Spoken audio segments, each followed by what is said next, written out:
Without further ado, I'd like to welcome Marenka Thompson-Oldum and have her present her presentation.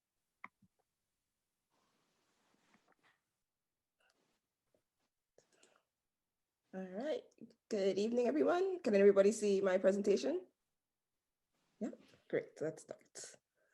So I thought that I would kind of give my talk in the form of a quasi-virtual walking tour. These are tours that I did, walking tours I did of Glasgow when I lived there during Black History Month every Sunday. And so I'm gonna try to recreate some of that as much as I can virtually. So I always like to start my walking tour with this quote, which I'm just gonna read out loud for you. The American War of Independence finished the latter, but the trading instinct of Glasgow was not to be denied and prompted no doubt by its favorable situation for the purpose. The merchants of Glasgow embarked largely in the West India trade. The other great sugar ports were London, Bristol, and Liverpool. And it is to Glasgow's lasting honor that while Bristol and Liverpool were up to the elbows in the slave trade, Glasgow kept out of it. The reproach can never be leveled at our city, as it was at Liverpool, that there was not a stone in her streets that were not cemented with the blood of a slave. And this was printed in the Glasgow Herald in 1883 by the West India Association of Glasgow. And I like to kind of start with this because I think this really kind of brings to light what Sir Tom Devine would says is the kind of collective amnesia around Scotland and the transatlantic slave trade. And you have to, like, this is 1883, so 50 years after the abolition of slavery. And here we have the Glasgow West India Association making this claim, you know, that Glasgow was never involved in slavery, basically. And this is the same association that were very pro-slavery, sent delegates to Parliament in London to fight against the Emancipation Act. And so I think it's just very interesting that we have just 50 years down this line, this almost kind of erasure or kind of reworking or reframing the narrative around specifically Glasgow's kind of role in slavery. And so I just like to always start us there and just kind of show how, just have us thinking about the idea of kind of erasure or obscuring of history. So next slide. So I usually start my walking tour at the David Livingstone statue, which is in front of Glasgow Cathedral. And I like to start it here because I think it's one of the things that will always drive home the idea to me that a lot of work that is done about Scotland and slavery, or was done, usually centered around abolition, the abolition movement, and Scotland's role in that, which is significant, but also kind of very much obscures also Scotland's long role before that in actually owning slaves, plantations, the tobacco and sugar trade, and all other forms as well. And I always say that it's very interesting because we kind of have Scotland as this vanguard of abolitionism, but also the idea that abolitionists were not racist too is very like, or kind of always that rhetoric, and that is not true because abolition did not mean equality. We know that, we can still see inequalities today. And so I like to use the statue because we all know David Livingstone as this kind of abolition figure, and he's more fighting against the East African trade because his travels to African continent are after the Emancipation Act. But we have, I think, we hear him as this missionary, this doctor, this explorer, all very problematic things as well. But what I always find interesting are the 4 reliefs or 3 reliefs at the bottom here, because I think they really drive home this idea of, like, you know, these are not, these, here we have like African people are not portrayed as equals, even though this technically is post-emancipation, and kind of breaking that idea and that myth. So here we have on the first one is kind of David Livingstone as explorer. You know, he has the sextant in one hand. He's charting, you know, his course discovering the Victoria Falls, because, they didn't exist before he got there, apparently. And also the idea that he found them alone, although we know that he was with, guides. But then we have him there. And then we have, of course, this African man who's obviously portrayed as half naked, lower than Livingstone, but he's also doing the manual labor. So he's clearing the path, right? And I should say that this was erected in the 1870s, I think 1875, after Livingstone's death. And so I just think it's very interesting because we still have that same rhetoric. Technically, if you replace the sexton in Livingstone's hand with a whip, it could be an image from earlier on in the century, right? So let's go to the next one, which is one of my favorites, which I think is very disturbing. And this one, you kind of read it from left to right. And so here you have ostensibly, this is an African family. You have the man is shackled. And then you have the woman holding a child, and she's holding Livingstone's hand, and she's looking up at him while he's reading the Bible, right? And just look at her face, and she's like looking at him as if he's going to save her. And that's exactly what the image is saying, because then when you go around, now the man is free. He's holding a spear, because now he can hunt and provide and protect his family. And if you look closely down here, you can see that now she is holding the book, which is, again, most likely a Bible.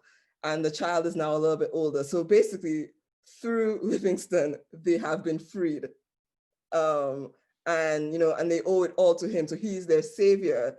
Kind of like, yeah. So it's this whole savior figure is very interesting in this image to me. And again, showing that they are not equal to Livingstone. And then the next image, now we have kind of showing who was the enslavers at this time. So remember, this is the 1870s, and this is now 40 years after the emancipation occurs. And now we have the slaver is depicted as someone who is either North African or Middle Eastern. So kind of, you have these turbans, they're kind of creating this, like the idea that the slaver is not us anymore, it is this other. And I think that is just very interesting, because again, it's just complete removal from, again, that's this history. A few years earlier, this could have been someone who was Scottish or English, but also very interesting because European countries some European countries like Portugal and Spain still had enslaved peoples at this time. So again, just the distancing and kind of the reframing of history is always very interesting to me, which is why I like to start at this statue, kind of like breaking it down. But again, it just really brings to light that the fact that this is not, this is not the end of like the legacy of slavery. 1833, 1834, the abolition of slavery is not the end. There is so much more that comes after it, and you kind of see how kind of the same racist rhetorics that upheld slavery are still continuing throughout the century until today. All right, so now we're going to go down into the Glasgow. This is outside of the Glasgow Cathedral, and we're actually going to go into the cathedral. I would say just because many tobacco traders and sugar traders are actually buried within the cathedral outside. So actually this tomb right here is the Buchanans. So they tobacco traders. Their mansion used to sit on Virginia Street in Glasgow. Again, named Virginia Street because most of their holdings were in Virginia. Makes sense. But also stained glass windows and different parts of the cathedral were kind of donated by people who were involved in slavery in one way or the other as well. So inside the cathedral, and kind of the main kind of nave of the cathedral is a series of 8 tombs. So if you actually walk into there, you can see it will say G-O and the number. And this is for the Oswald family. So it's George Oswald, technically is like the head of the family, and the numbers is the number of tombs 1 to 8. And George Oswald was particularly a tobacco trader, but then his nephew, Richard Oswald, was actually the owner or part owner of Banks Island, which was a slave fort in the Sierra Leone River estuary. So you can see an image here of the island. And I'm just gonna play this video, hopefully it plays. And this is the island today, and you can see the remnants of the slave fort. And it's a fort, you can see the cannons and everything. And this is where, after slaves were captured, they were held here and till they were taken to put on aboard ships, and then of course taken across the Atlantic to some part of the Americas. And what was, to me, what's very kind of insidious about Richard Oswald's kind of, I should say, business, other than of course enslaving people, is that when you look at some of the records, a lot of the places that, so where his where the enslaved people that he captured were from were the rice coast of Africa, of West Africa, and then they were being transported mainly to then the rice producing coast of America. So like the Georgia coast, South Carolina, parts of North Carolina, where you kind of have those swampy kind of areas where rice can be produced along the coast. And I think it's just very interesting to me because it's this kind of almost forethought of taking people who have generational knowledge of like producing rice, enslaving them, and then taking them over to basically do the same producing rice, but again, somewhere else. Which, I mean, when you think about it, like what would then a Scottish planter, for example, know about like really producing rice on a large scale? And so they're actually they're not only mining the physical labor, but they're also mining the knowledge of the people as well. So I think that's just really, again, it's not just even about the enslavement of people, but it's also about like what knowledge is taken or lost, or the kind of like thought that is process that's going into the entire enterprise institution. Also, but Richard Oswald was also the British representative for the Treaty of Paris in 1783. And this is the treaty that technically ended the American War for Independence.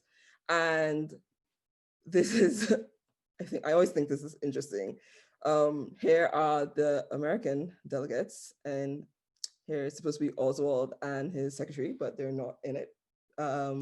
And it's because he didn't want to pose for the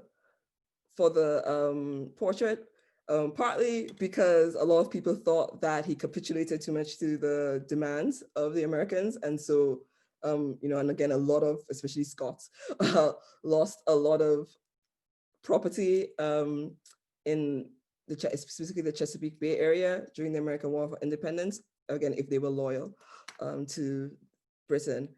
But also what's just interesting to me is the fact that like who represents Britain is this slave merchant, like, a slaver. That is who is sent to kind of work through this treaty.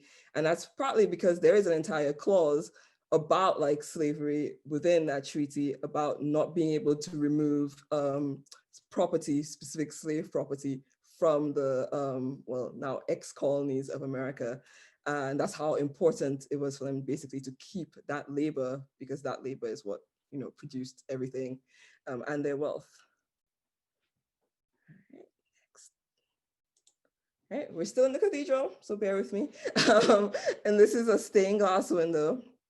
And it was donated by, so a lot of the stained glass windows in the cathedral put in the 1860s, and a lot of them are donated by different kind of families. And here you can see this entire one is given by Sir John Sterling Maxwell, but it's more in honor of William Sterling of Kerr, who is his father.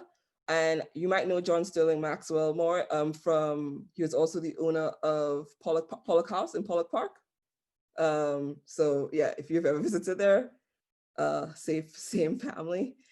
And I talk a lot about the Sterlings because basically they have one of the most kind of complete like archives or documentation in the Glasgow City Archives in the Mitchell Library, which kind of is a great kind of resource to try to learn more about, Scottish involvement in slavery. And so I should start with the Stirling of Cahir family. Their story kind of begins, I guess, with James Stirling, who is the head of the family. But during the first Jacobite rebellion in 1715, he lost their estate in Stirling. You know, it's confusing, it's a lot of Stirlings. But they did get it back a few years later, although he was imprisoned, but then it was given to his eldest son. But that aside, James and Marion, his wife, had 22 children. Most of them actually survived to adulthood, which is like really rare in like the early 1700s. And of course, that meant that many of his sons were like, how are we going to make our money? We can't inherit. So what do? They do like many people did, and they went to the Caribbean, specifically Jamaica. So the first ones of them arrived in Jamaica in the 1739, 1740. And they work as kind of like overseers and bookkeepers on plantations. And then they purchased their own plantations, two of them, called Hampden and Frontier Estate. And here's just a drawing from the Glasgow City Archives of the Hampden House in the St. James Parish in Jamaica. And here again, is where the sugar was produced. So these round things here are the different boilers. So when the cane juice was put in, it was then boiled in a sequence until it formed sugar. And so this is kind of like the warehouse of sorts. And Hampden House still exists today. Well, the estate still exists today, and it still actually produces rum. So I'm just going to show you a video of kind of the house today. And you can see that some similarities of the design actually still exist. So back to the Stirlings. So they owned the plantations from about 1741 to until they sell them off in 1851. So almost a century of owning these plantations. They're both sugar producing plantations, and both of them roughly at any given time have about 250 to 300 enslaved people working on them. Which here is some of the slave list, valuation lists from Hampden Estate, I think 1771. And what's like very interesting about them is that, well, many things actually. One of the things is that we're actually kind of lucky is a wrong word, but to have all this documentation, because after they sell off their plantations in the 1850s, because they're no longer profitable because they say slavery's ended, they then get a family historian basically to write this 2-volume book about the Stirlings of Cahir. As many kind of prominent families did, they created their own kind of like Victorian family history. And during the correspondence between William Stirling, who you see on the stained glass window, his name, and Fraser, who is the family historian, Fraser basically tells William Stirling that he should get rid of all his documents pertaining to the Jamaica business. And so basically when he says the Jamaica business, euphemism for like his slave holdings, basically. And which I think he might have actually did, but I probably didn't realize the extent of the documentation they had, because between kind of like early 1800s to when they sell it off in the 1850s, there's very little records of the Jamaican plantations. Everything I've found and looked for is from kind of 1740 to 1800. So it's very possible that they did get rid of it, but again, kind of just missed, because these records are boxes and boxes and boxes in the archives. There are many of them. So yeah, and so that to me, that's like very interesting, but also the fact that with the whole idea of like erasing history, I'll come back to that in a while, is that they also start changing the crest of the family. So in the early 1700s, they start using the what is called the Moor's head, or in some of the books, they also call it the Negro's head. And in their family seals, which I couldn't get a good enough resolution image to show you, but in the family seals that they all used during the 1700s, the like Negro's head is basically very what they think of a stereotypical enslaved person would look like, right? So it's kind of all the features that they kind of put on West African peoples. That's what the profile looks like. So closer to kind of like this one. But then after they sell off the plantations, and of course, after emancipation, they start moving more towards this and this kind of look. So almost like slowly moving away from the fact that, trying to distance themselves from slavery. And this is not me just making this up, because again, in the correspondence between the family historian and Sterling, he also like, Sterling defends himself saying, oh, it's not a Negro's head, it's a Moor's head. And like trying to like basically saying that this is not having anything to do with slavery or our past slave dealings. So, and they start moving towards that more and more till you then get to, sorry, I'm going to go back to here, where they actually don't use that at all. But right here is this is a much older crest that they used. And this is a swan and a ducal coronet. And so I just think it's very interesting what they choose to put in the cathedral is very different from what they've been using for the past like century. So again, this kind of slow kind of erasure and absence of slavery in their narrative. Luckily, they didn't do a great job at destroying all their archives. But also one of the things that I find very fascinating about this family is Charlotte Sterling. So she literally doesn't really exist that much just in little tiny bits within their archive, which I really had to dig for. But Charlotte Sterling was Robert Sterling, the first brother who went to Jamaica, was his mixed race daughter with a freed Black woman. And so Robert dies when she's like 6 years old. And then when she's 10, she gets sent to live with the Sterling side of her family in Britain, first in London, and then she moves to Scotland. But it's just very interesting because this is a family like everybody writes. There are tons of letters, everybody's voice is heard somewhere, but you never hear her voice anywhere within the entire record. But you do hear about how they realize that like she's too accomplished to like, she's basically too accomplished for someone who's like half Black. She like speaks French, she dances, she sings, she plays the piano, and they're very surprised by all this. She's too accomplished to become the companion of the elderly aunt in the countryside is how the letters go basically.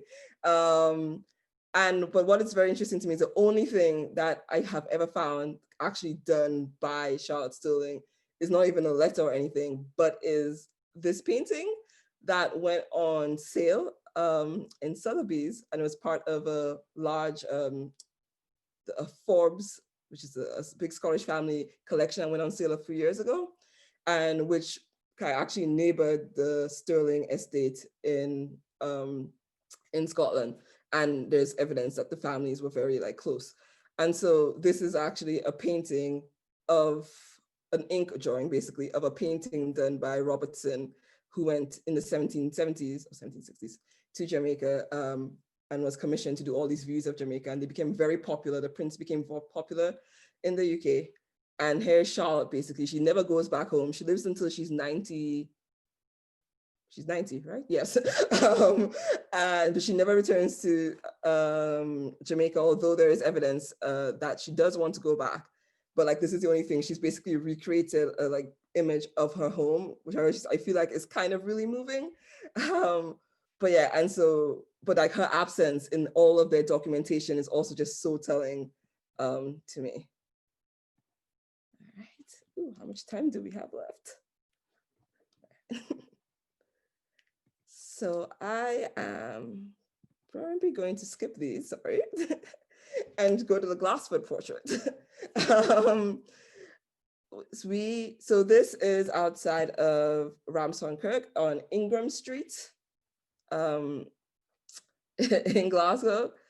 And you can't see it very clearly, but so this is a 1778 map of it. And so Ingram is called Cannon Lane, but this is the church and the churchyard. And so basically, if you go there today and you walk behind there, all the tombs, well, not all, but many of them say merchant in Glasgow. So this is where a lot of these kind of like big tobacco lords were buried before kind of the necropolis was created. And so John Glasford of Glasford Street, which probably, I guess, is one of the most popular figures to do slavery because of the Glasford portrait, which is in the People's Palace. He and his family buried here. So if you go on this side, if you just walk past, actually, you can read the entire tombstone with the list of all of him and his family's names that are buried there. And I'm talking about John Glasford because of, oh, wait, where did it go? Sorry. There we go. Because of the Glasford portrait, which I guess kind of started out the project that I worked on in Glasgow and my research, because in this corner right here, which you can see here, is the image of a young enslaved boy. And so John Glasford was one of the biggest tobacco merchants and traders in Glasgow, and we actually have no evidence that he went to America at all. But I think it's just very interesting, the kind of inclusion of this kind of enslaved boy in it, because one, it makes people really realize, oh, wait, slavery wasn't only just in the colonies, it happened and occurred in Scotland itself. And while like we don't have as many records of enslaved people in Scotland as we do obviously in the colonies, this is kind of evidence that they existed, they were here. And so this is actually another painting by the same Archibald MacLachlan, the same artist who did Glasford's portrait. And again, you can see an enslaved boy in the same way, in that kind of margin, marginalized the edge of the photo. And what's also interesting is, his eyes are looking directly up at Thomas Brown of Braid, who lived technically right outside of Edinburgh, looking up. But then when you look in the Glasford portrait, you can see that the enslaved boys are looking down at Glasford because he's seated. And it's almost this idea that, basically the enslaved people in these portraits are anchored by their quote unquote master. And so this is, and I just use this because this is a kind of tapestry that's in the Glasgow Museum's collection, and kind of shows the popularity of having these like young African page boys. But I use it just because I also, with this quote, so Alexander Wilson was one of John Glasford's factors. So he worked in one of his many stores that traded in tobacco along the major rivers in the Chesapeake Bay area. So, and just kind of that coast. So, many of his stores were along the Potomac, the Rappahannock, the James and the St. James and the York rivers. And so they traded European goods or cash for tobacco, and what was really for tobacco. And so basically all these stores were manned by these young Scottish men that the Glasford's company sent out to try and make their fortune in the Americas. So one of them is Alexander Wilson.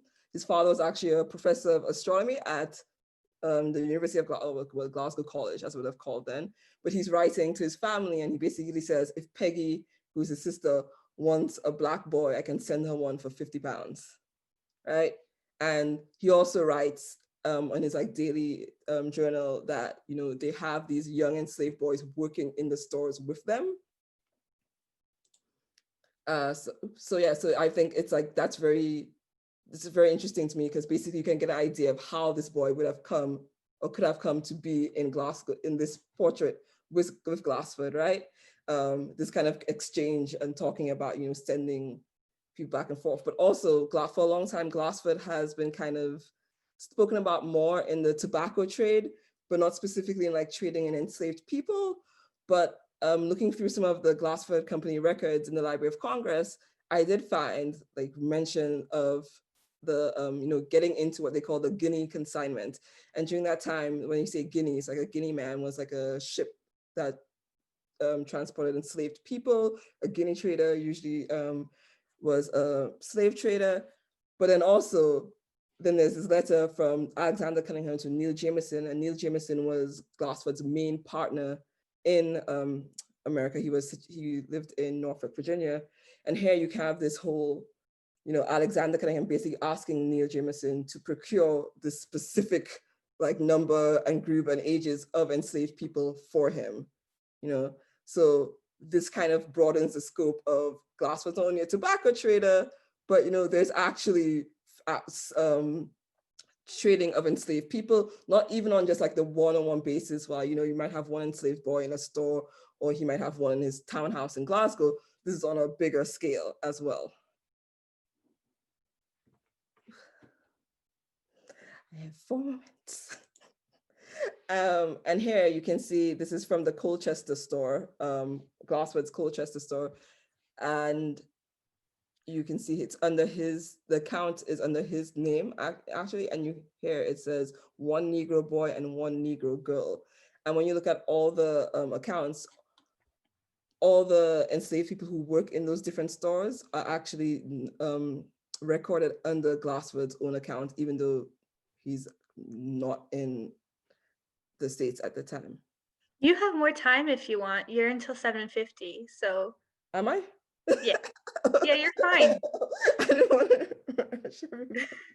to. But what's also very interesting to me is that, it's that the fact that like this whole painting to me is just very much about Glasford being a merchant. One thing is that the flowers there that his daughters are holding are carnations, which are, well, different colors of carnations mean kind of different forms of love. But about, I think, 3 of his daughters end up marrying men who were his factors, who worked in his store. So basically they go work in the store and then they come back and become partners by marrying into Glasford's family. And so there's this whole connection there. And then, let's go. But also in just the way that he's kind of showing off like where he's living. So this is a drawing of the Shawfield Mansion, where that painting was, well, would have been painted, and it sits on the Trongate, which, if you're from Glasgow, it no longer exists, but it's was the main kind of trading street at the time. And if you go back to here in the mirror, you can see the Trongate in the reflection of the mirror, but the window, you can basically see the huge like kind of backyard, which makes no sense when you think about how the house is, because it's two rooms deep, right? So there's really no way that you can see the reflection of this like very busy up and coming, only the best of the best have their like townhouses there. So it's this fabrication, but kind of to remind us of, he is the like tobacco lord. He is in this like position, power. And again, the enslaved boy acts as that almost that same thing, right? He's showing like, I have the power, the wealth, the connections to own this person. Again, it's just all part of his like image as this merchant, but more importantly, this merchant tied specifically to to the Americas. And so if I have a few moments, I'm going to go back to the ones I skipped. So next one is, so we're going to go across from the Cathedral to Province Lordship, and behind here is the St. Nicholas Gardens, where the Tontine heads currently sit, even though they were originally here at the Tontine building on Trongate. So this still exists, but the building no longer still exists. And you can see the Tontine heads right here above each of the arches. And so the Tontine, and this is them where they are now in the garden behind Province Lordship. And so the Tontine building was very much kind of the center of a lot of like tobacco merchant activities. It was a meeting place, but also a place for auctions. You'd auction off like sugar, mahogany, you know, all these goods, tobacco that you were bringing from the West Indies and America. But also, so yeah, but it was also built with with merchant money.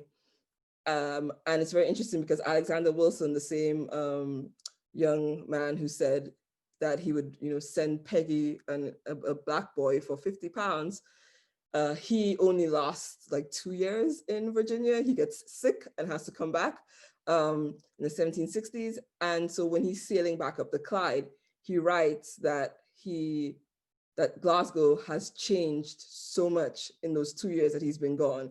He says like a new town has popped up. It's called Finney's Town. Now we call it Finniston, but like that's how he writes it. And then he talks about the building, how this the Tontine building is starting to be, you know, this being built, and all these massive mansions as well are coming up. And who is he refers to are all basically these like West Indian and American like tobacco and sugar traders. And so you can actually see in his letters that Glasgow is changing, expanding based solely on money coming from slavery and goods and slave produced goods. So it's not just like in our imagination. Here is somebody actually, you know, kind of archiving that change. And so the Tontine heads, no one knows exactly why they look like this. But one of the theories is that quite a few of them have these kind of feathered headdresses on them. And in the 18th century, a lot of times in tobacco trade cards or selling cards, basically advertisements, what you have is tobacco and Native American people. So like that's the kind of like advertising that they use. You know, it kind of becomes synonymous in British like iconography. And so very much that the fact that the Tontine rooms are being built by tobacco or money, then it's not far to think that whoever is carving these is then carving that with them in mind. You know, this is a building for these merchants, by these merchants. So yes, another very, you know, popular thing, iconography, was the Scotsman in a kilt, but that was mainly for snuff, to advertise snuff. But yeah, so again, like all these kinds of connections, but the idea that again, this building is being built with this money from slave trade. And time. Okay, just have enough time to finish. Oh, I'm sorry. I just also wanted to say that, so Archibald McLaughlin, who did the Glasford portrait and the Thomas Brown of Braid portrait, so the ones with the two enslaved boys, they're also buried right like out, right in the Ramshorn Kirk cemetery as well. So if you go there, actually right in front of the church, you can see, which is now a theater, you can see on the ground, it says Robert and Andrew Fowles, and there's a plaque in the pavement for them. That's because basically Ingram Road kind of took over part of the graveyard. So some of the graveyard is underneath the road now. But yeah, anyway, they founded the Fowles Academy, kind of the first Scottish art academy. And it was actually like located within the University of Glasgow, again, Glasgow College back then. And it was funded very much by tobacco merchants, particularly Glasford, Ingram, so the same Ingram Street where this is, and John Campbell Coates of Claffick, who was actually Glasford's first brother-in-law. He was married 3 times. And so what's very interesting is like that the actual paintings themselves are like a production of slave money, right? This academy is founded by like tobacco money, by slave trading money. And part of that was they said, if you donate money to us, and I think in total they all donated, it was like £500, then you basically can get a painting at a reduced price to decorate your home. That was like their pitch. So it's very likely that Archibald McLaughlin we know he was a student there. So it's very likely that this Glasford portrait was kind of the payment, the gift of saying thank you for donating to the Art Academy. And so it's just interesting because I feel like the whole thing then ties back to that enslaved boy in the image, right? Like the whole fact that this academy exists, that Archibald McLaughlin is getting this art education, and that slave money is the one producing it. It all like comes full circle. And we're going to finish with the GOMA, Glasgow Museum of Modern Art, which the original building is actually this central part. You can see it's slightly a different color, and was built for £10,000.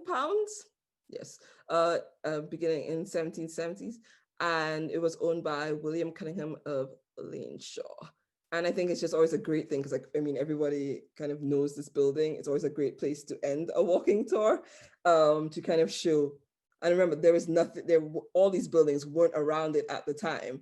So it's just, you know, he owned all this land, this really big mansion. But then when people also say that, you know, well, you know, slaves didn't physically build it, blah, blah, but also enslaved people could be used as collateral. So here we have a list of enslaved people from a different William Cunningham. It's very confusing, but I just wanted to show it. And you can see all the numbers, and it goes up to 296 enslaved people. And the value at the end of it is about £14,230. So altogether, they're valued at more than it took to build that mansion. So I think that's just like, you know, I think that really like it puts it into kind of perspective, the idea that, hey, you know, you might not actually have the cash, but these people are considered property. And so they can be put up as kind of collateral for loans, for expanding your business, for building your mansion in the middle of Glasgow.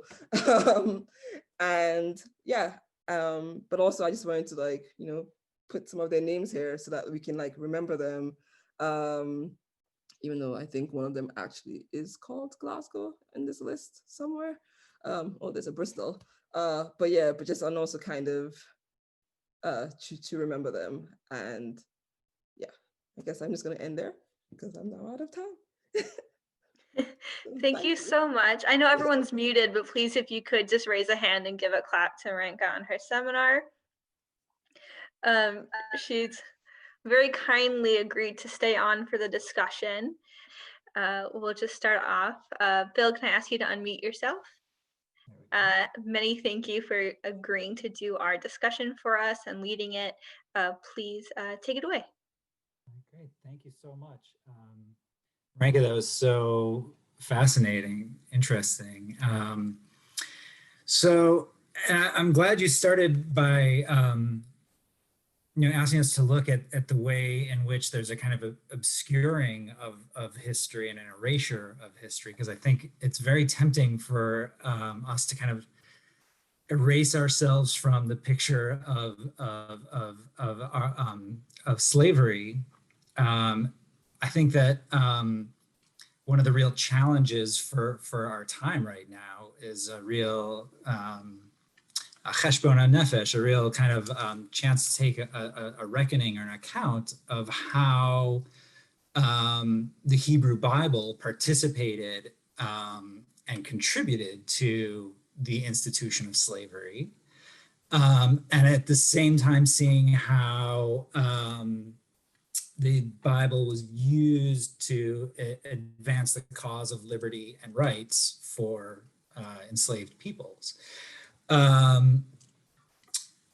think for most of us, we probably are very familiar with the story of Passover as a kind of a founding myth, or of the Exodus in general as a founding myth of the Jewish people.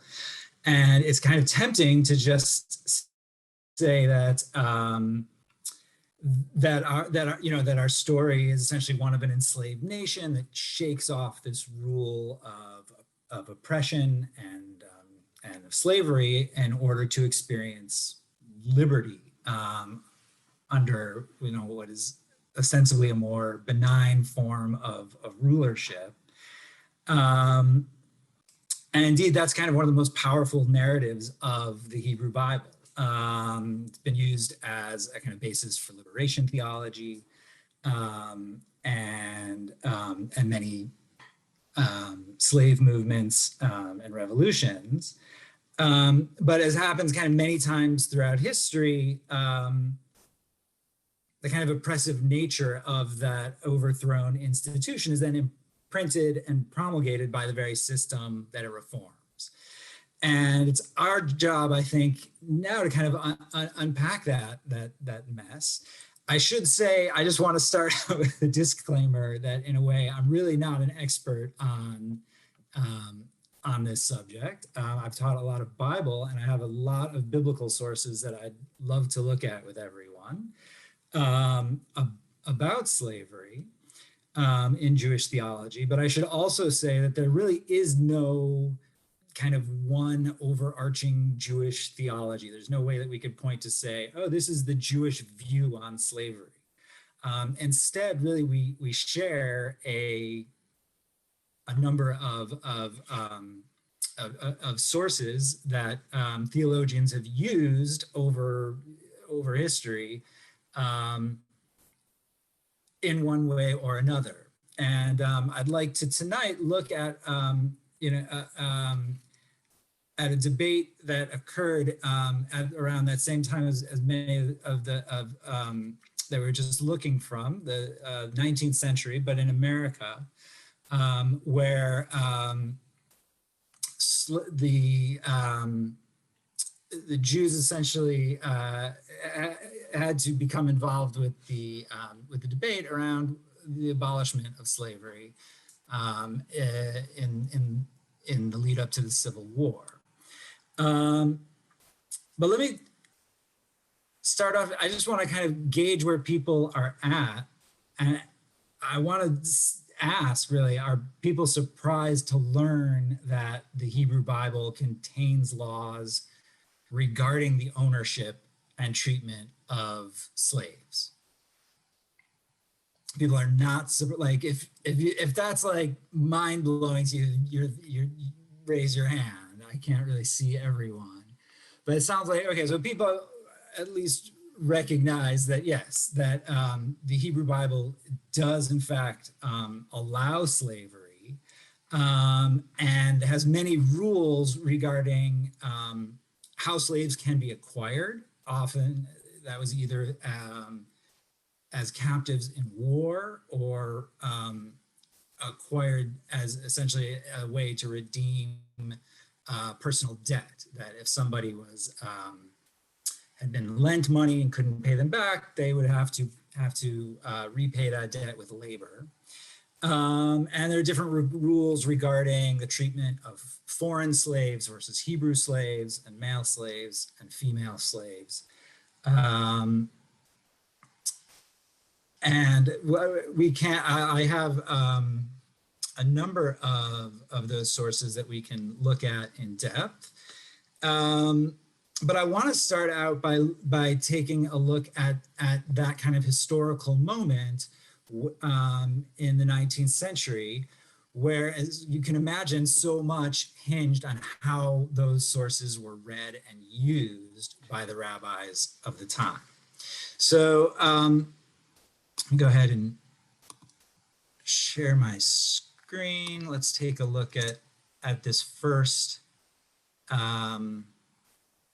Can everybody see this?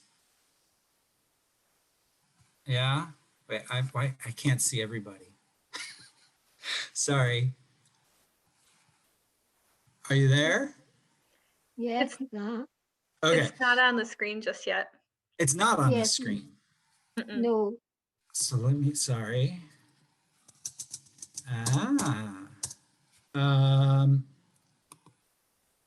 If I share the screen, here we go, share.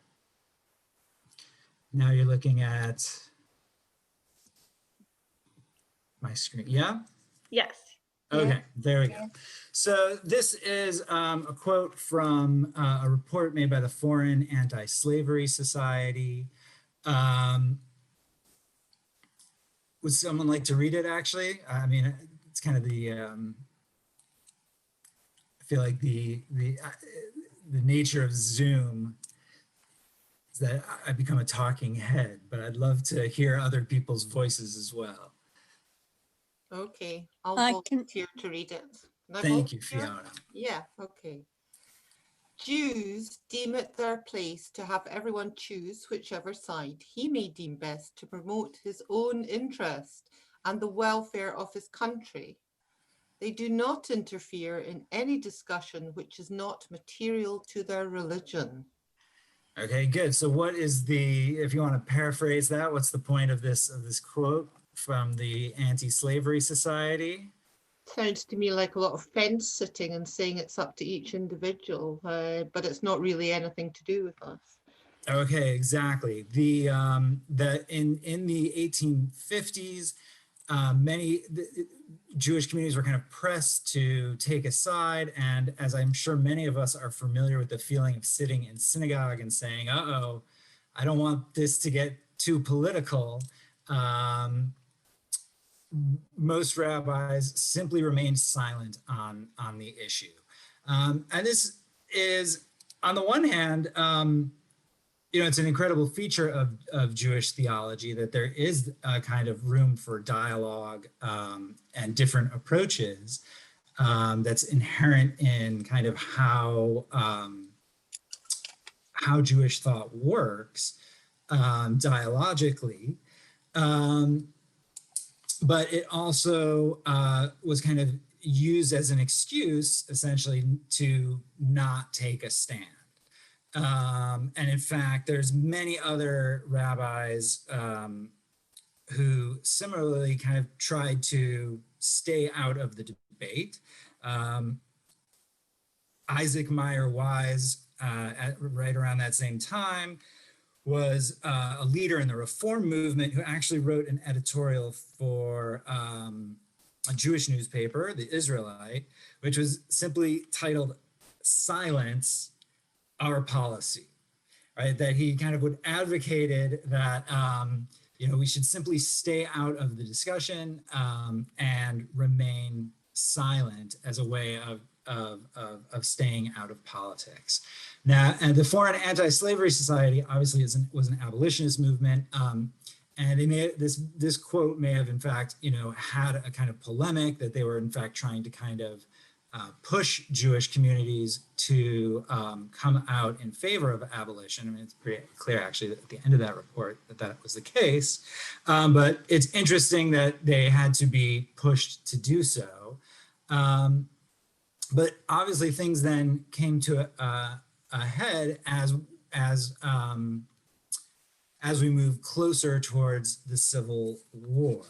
So I want to turn to a sermon that was delivered on January 4th, 1861, in the B'nai Jeshurun Synagogue in New York. Anyone ever been there? It's still there, BJ? It's a fascinating synagogue with a fascinating history.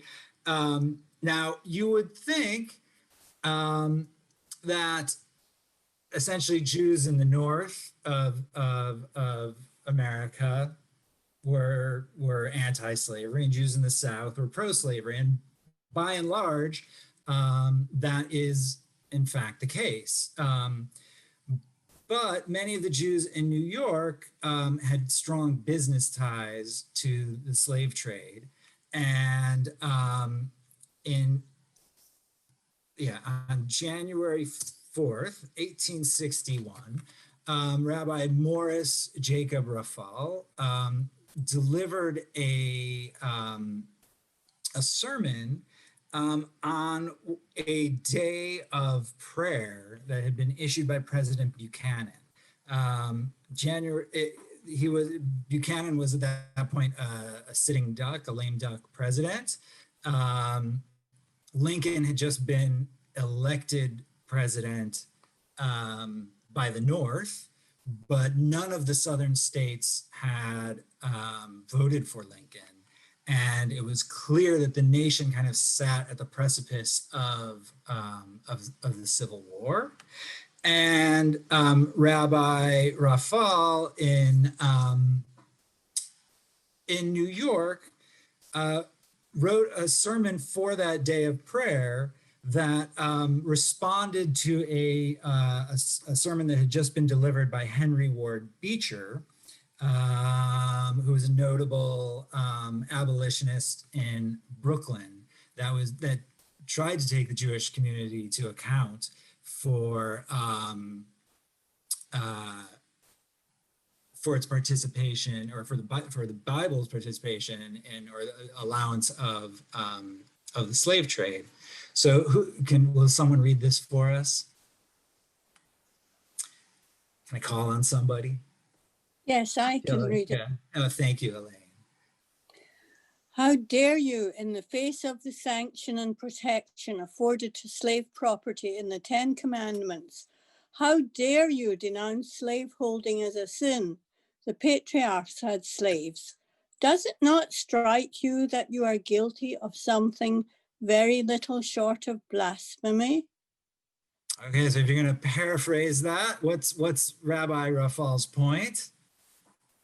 Well, he's saying as the patriarchs had slaves, how can we denounce slaveholding as a sin? But and then he that's why he says that it's something very little short of blasphemy. But I would take exception to that because they had laws about how the slaves were treated in those days, which were a lot better than the slave trade at that time, which had no such laws. Okay, exactly. Yes, so much kind of hinges on how we understand, how the rabbis at that time understood those biblical laws regarding the treatment of slaves. And so, at that time, many people already had started publishing literature in order to kind of distance the slavery of the Bible from the slavery that they saw happening in the South. Moses Mielzimmer wrote a lengthy dissertation called Slavery Among the Ancient Hebrews, which essentially the whole point was to show that biblical slavery was more humane than modern slavery. Right. And then that makes it, I guess, all the more striking that sitting at the kind of now precipice of the Civil War, that Rabbi Rafal in New York would stand up and say, despite that, and he actually does later in that sermon admit that that the slavery of the Bible afforded more rights to slaves than did the modern institution of slavery that he witnessed in the South. But even still, he wanted to see the Ten Commandments in particular as a way of justifying the institution of slavery. And many rabbis agreed with him, especially obviously throughout the South. The response to this is also fascinating. There was shortly after this a rabbi named David Einhorn, who was very famous because of this debate, who had moved to Baltimore about 10 years earlier from Batavia. He had fled essentially because he feared persecution for the Reform movement, their involvement in whatever. He fled from Europe. He wound up in a congregation in Baltimore in the South, and had largely remained silent on the issue of slavery until this sermon was published. And he, you could kind of tell, had been biting his tongue for that whole 10 years. And finally, in March, so just a few months later, published a sermon, delivered the sermon and then published it in his synagogue in Baltimore, so now in the South. And let me ask, again, someone else to read this. Yeah? The question before, volunteers? I shall. Okay, thank you. Elaine. The question before us is exclusively this: is the institution of slavery in itself a moral evil or not? And it is Dr. Raphael, a Jewish preacher, who has the sorry distinction of proclaiming, on the basis of God's authority, the rightness and the morally unobjectionable nature of slavery, and to read the text diligently to Christian clergy of the opposite persuasion. A Jew, a twig on the stem that God every day requires to praise its own liberation from Egypt, and that today in most states of the old world bends under the yoke of servitude and cries to God, has undertaken to defend slavery as a completely blameless institution sanctioned by God, and to accuse those who do not believe this of fanaticism. Okay, so could you paraphrase his point for us? Sounds a bit like originalism here. Oh yeah? What do you mean by that? No. I'm just thinking of Amy Coney. Oh, okay. I can't. As tempting as it is to kind of compare the, well, I actually, know. yeah. Okay. Although it's fascinating, after he delivered this speech, there were riots in Baltimore that came in and stormed his printing press and burned his printing press down. So you can see that, yeah, things did kind of reach a critical kind of pitch there. And he actually had to flee Baltimore after that, once the war broke out, to Philadelphia, essentially to escape for his life. So anyhow, yeah. But you can see here that he's also very concerned, both with the question of the morality of slavery in general, and the presentation of that, of the Jewish view on slavery to the wider public. How will Christian clergy understand the Jewish position? And he's obviously against slavery, and then went on to be a force calling for its abolition. He begins this sermon actually discussing the Hebrew Bible as a tool towards progress, right? That we have the institution of slavery enshrined in the Bible, but that it is actually, he sees the biblical institution of slavery as a slow march towards progress in how slaves were treated in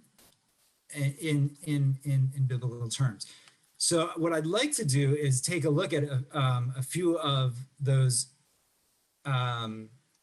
instances in biblical literature where that deal with slavery, because obviously so much is at stake in how we interpret those passages. So Rabbi Raphael had referred us to the Ten Commandments. So let's start there. commandment number 4 is the Sabbath day, and which we read this passage, pious Jews read this passage every Saturday afternoon, right before lunch. And usually you read it so quickly, or before Kiddush. It is enshrined in Kiddush. And so we read it so quickly because we're excited to get to the food, but it's important to stop and actually to read it word for word and understand it exactly. Can I ask somebody else to read this passage for us?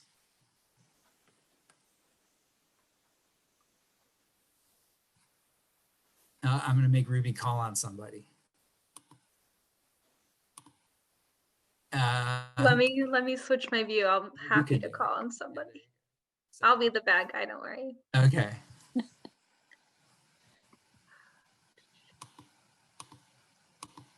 I mean, I can read it, or you can read it, Ruby. Well, I'm gonna pick. Have faith. I got this. Philip, do you want to read? There you go. You're still on mute, so I can't hear you objecting. Okay, can you hear me? Yes. There we go. Well, that's essential. Thank you. Remember the day of Sabbath rest to sanctify it. You may work 6 days a week and do all your labor, but the 7th day is Sabbath rest to the Tetragrammaton, your God. Good. You must not do any work, neither you nor your son nor your daughter, neither your male slave nor your female slave, nor your beast, nor the stranger that is in your gates. For God made the heavens and the earth, the sea and everything in them in 6 days, and rested on the 7th day. So God blessed the day of Sabbath rest and sanctified it. Good. So, what's that? Who is included in the commandment to rest on Shabbat, on the Sabbath? Slaves. What's that? The slaves have to rest. You have to make your slaves rest as well as everybody else. Everybody is included in the commandment to rest. Now, I don't know, in our house, Shabbat sometimes kind of feels like a burden. We do this, we don't do this, we have to do this, we can't do that, right? But when we think about what's the essence of Shabbat, of the Sabbath, it's actually kind of radical that everybody deserves essentially a day off from their labor. And this was radical, especially in the ancient Near East. So, right, slaves in Babylonia and throughout the ancient Near East were not given a day off. And in fact, if we believe Heinrich Gratz, the historian of the Jews of ancient Rome, there's really only a couple of times in all of Jewish history that it was kind of popular to convert to Judaism. And one of those times is in during the spread of Christianity as well. In fact, the Romans did not distinguish between converting to Christianity or converting to Judaism. They considered it all the same, because to them it amounted to the same thing, which meant that you got a day off of work. And slaves in particular lived in proximity to the Jews in ancient Rome in Trastevere.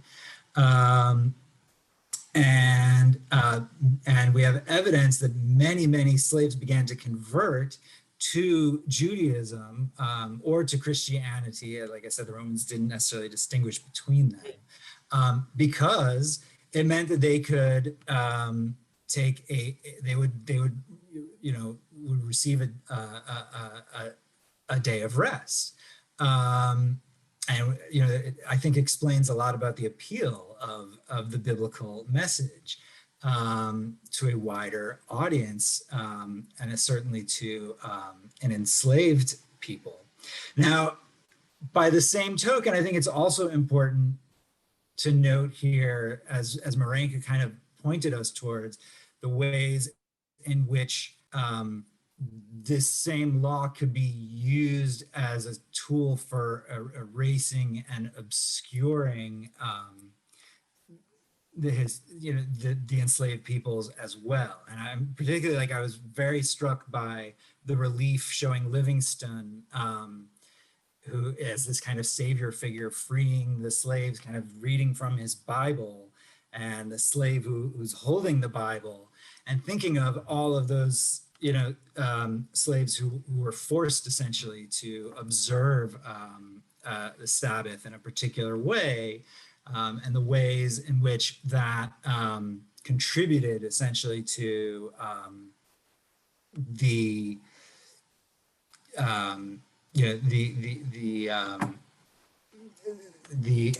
imprint of a conquering colonial power on the indigenous religion of those people, and I think it's important to recognize that here, but it's also important to see how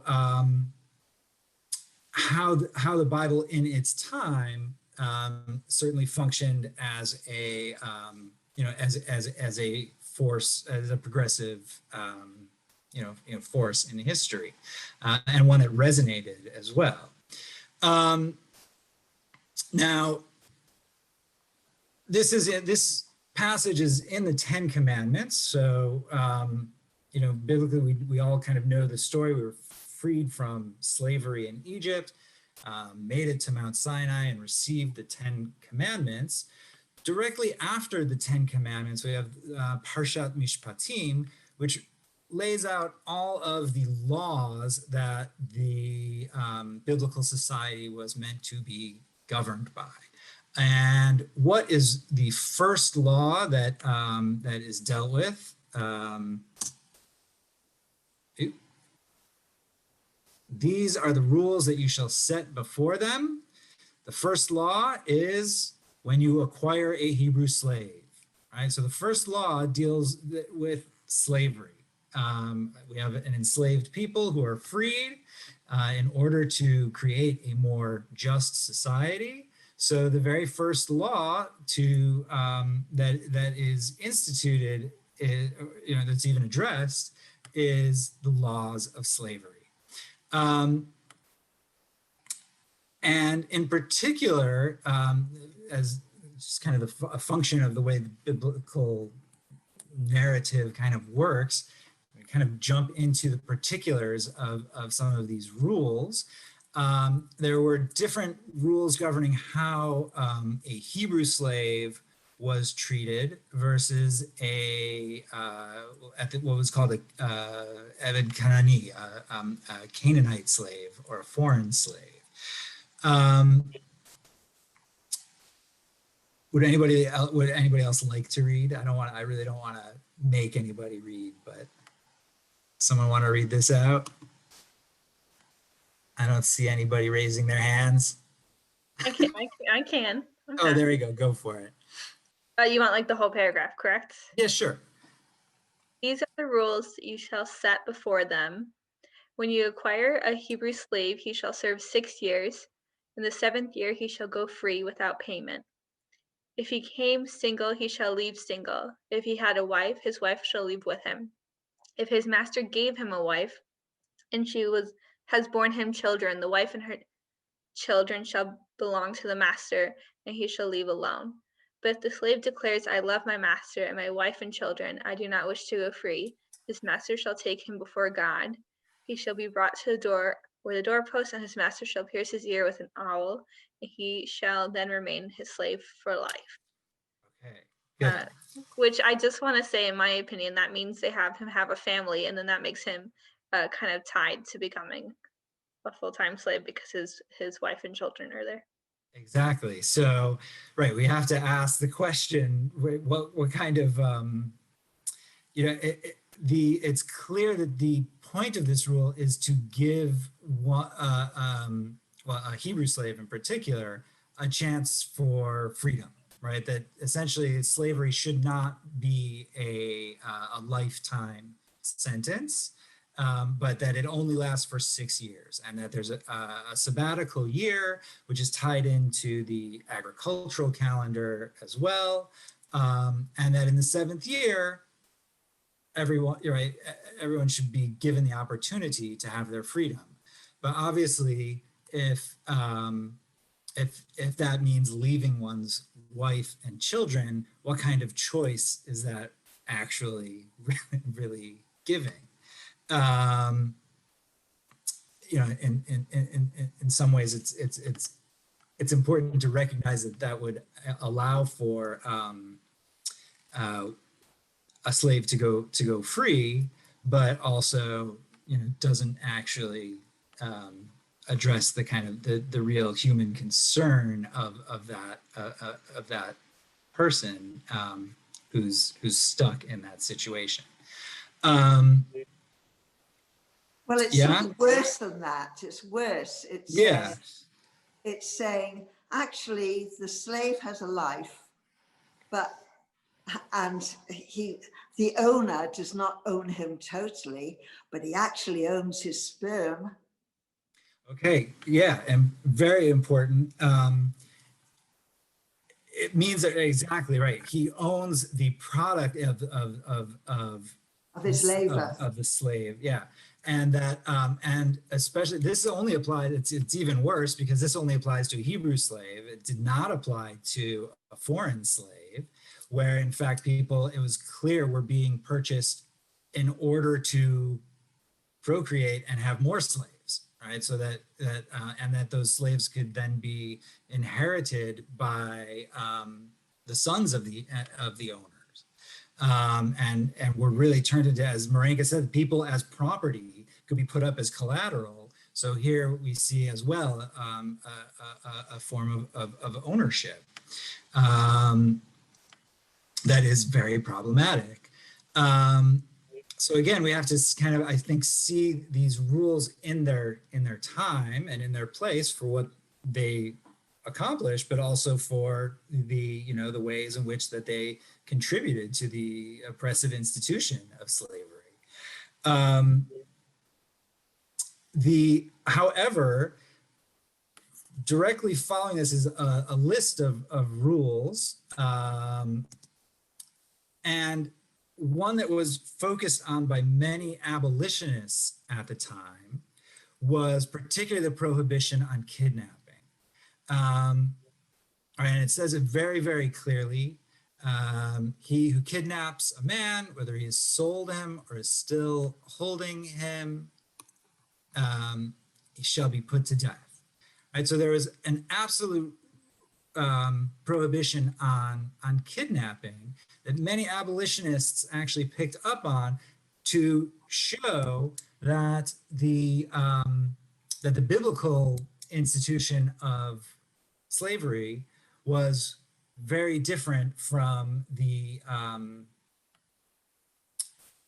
from modern New World slavery, right? That where people were really torn from their homes. Yeah. Which would have been, forbidden outright, biblically speaking, at any rate. I want to pause here. I want to make sure that we have time if people have questions or concerns. There's more that we can look at. There are other ways in which there are other laws dealing with the Jubilee, the manumission of slaves, but I want to give people a chance to respond or question if they'd like. Does anybody? Yeah. Yeah.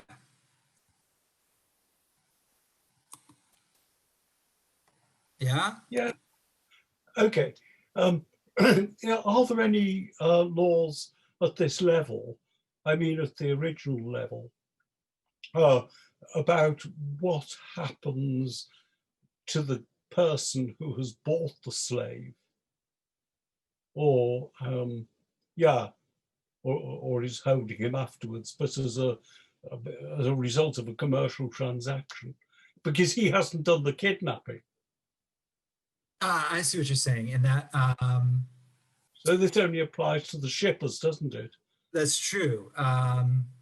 This in particular would apply to those who had done the kidnapping, not to those who had purchased the slave.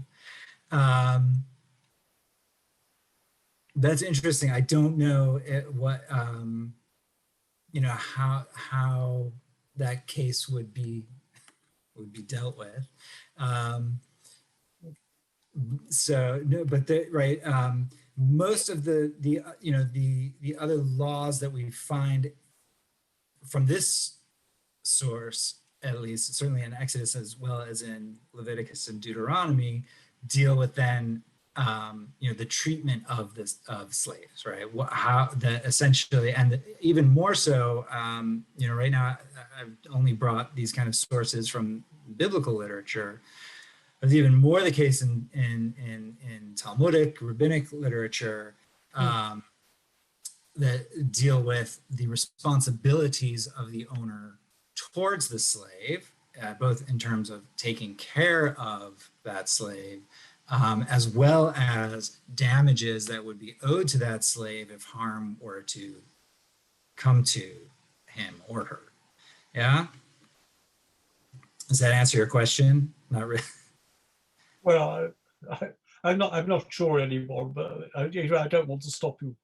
Yeah, I see what you're saying though. So yeah,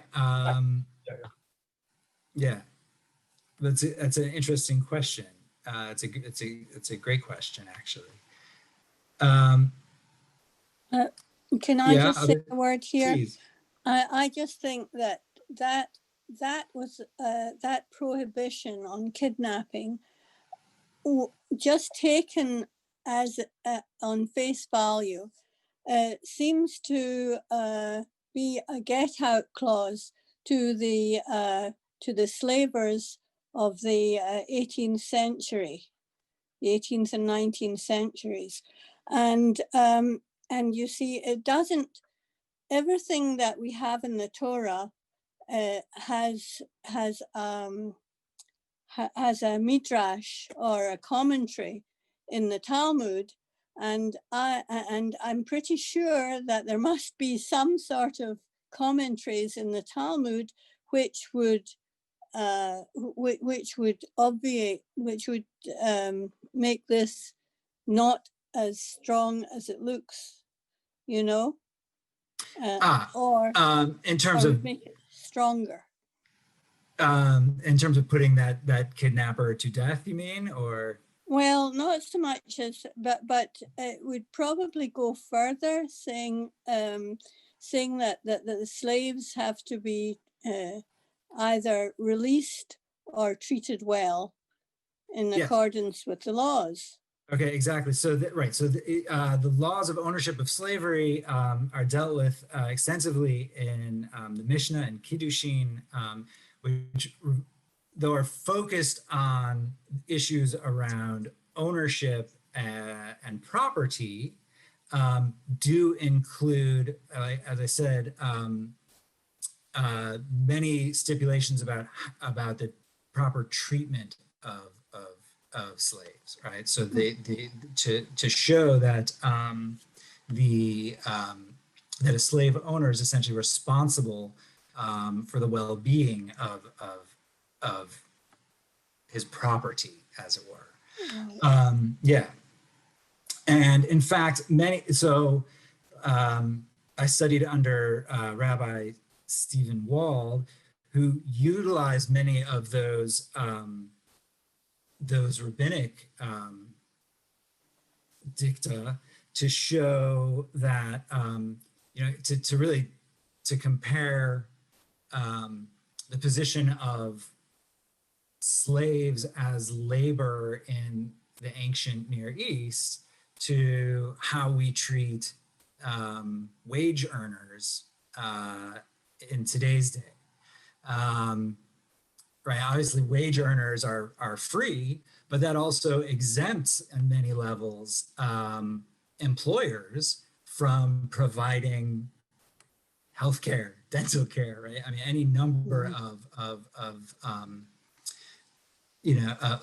basic human rights that that the rabbis certainly wanted to make sure were that a slave, though treated as property, had rights and had and was treated hopefully more fairly or more humanely. Although that's not to make light of, I certainly don't want to make light of the fact that is a very different situation, right? To be denied one's basic freedom I don't want to press that comparison too far. Are there other questions or comments? I know we're kind of a bit over time, so if there's exactly. one more question, I think we can stretch it. But can I ask a question? It's Miriam Jackson. Yes, you can be our last question. And if anyone has any questions afterwards, please just email me. I just wanted to ask Bill, I'm understanding you're right in thinking that that those in favor of the slave trade used biblical sources as validation of what they were doing, or have I taken too big a leap? So exactly. So that brings us kind of back to where we started, and that and that yes, there were the Jews participated in the slave trade, and although I should point out that Jews did not participate any more or less in the slave trade and in modern slave trade than any other group.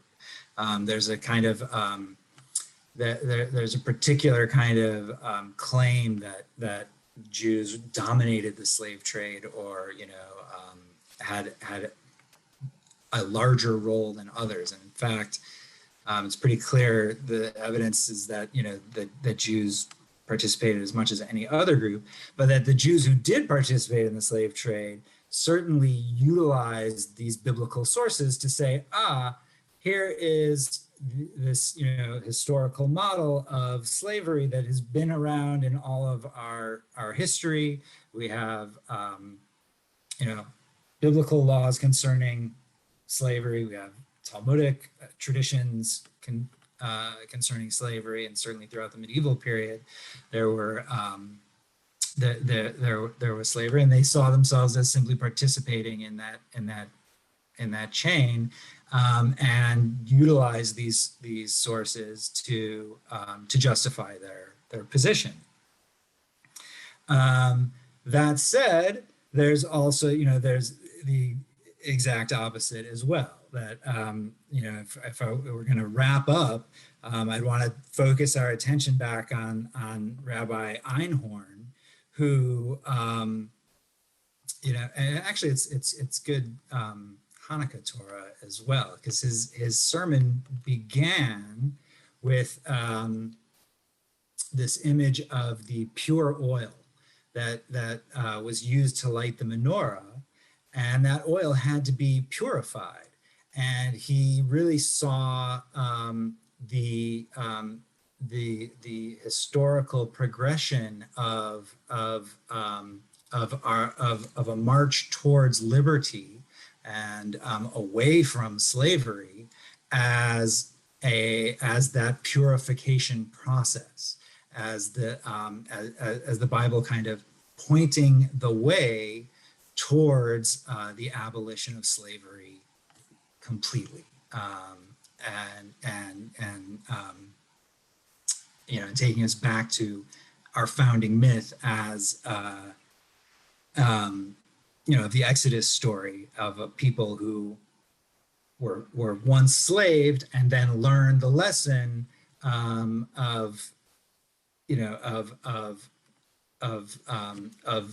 that enslavement through the abolition of slavery as well. Yeah. With Good. that, we're a few minutes over, so I think we'll have to call the event as it is. Thank you so much, Bill. If everyone can just do a quick clap before you head out. Thank you so much. Thank you, everyone, for choosing to spend your Thursday evening with us at this event. Thank you.